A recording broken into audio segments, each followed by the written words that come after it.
Britain's police are out of control. What happens when the people sworn to protect you are the ones selling your secrets, or when the officers meant to catch criminals are actually working with them? For many in Britain, this isn't just a plot from a television drama. It's a deeply unsettling reality, where the integrity of policing seems to be cracking under the weight of its own scandals. For decades, a shadow of corruption has hung over British policing.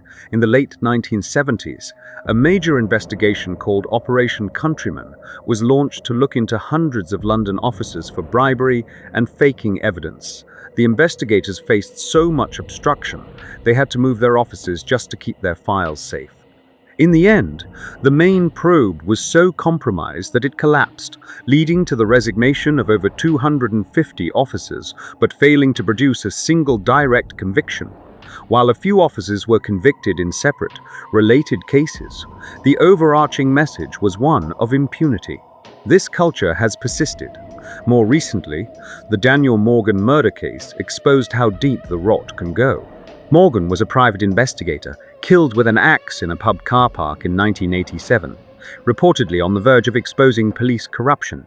After 5 separate police inquiries and millions of pounds spent, his murder remains unsolved. A damning 2021 report concluded the Metropolitan Police was institutionally corrupt in how it handled the case, prioritizing its own reputation over justice.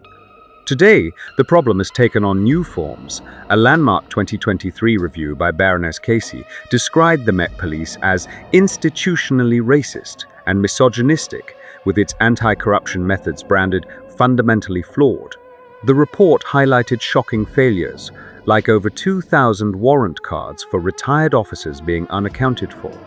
In response, the Met has tried to clean house.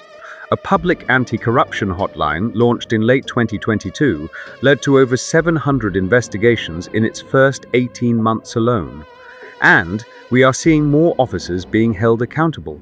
In the year to March 2024, nearly 600 officers in England and Wales were dismissed. The following year, that number rose to 735. Yet scandals continue to emerge. There have been alarming cases of officers forming relationships with organized crime, and in 2024, a former detective was found guilty of stealing cocaine from police evidence stores to sell back on the streets.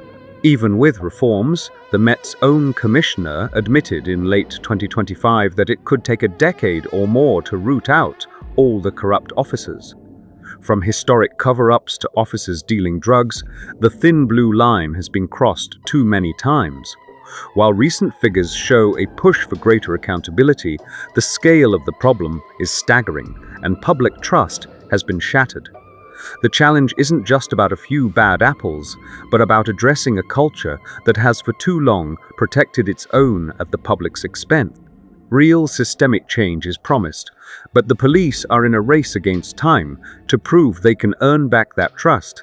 If you believe it's time for true accountability in policing, follow us and share this video to help spread awareness.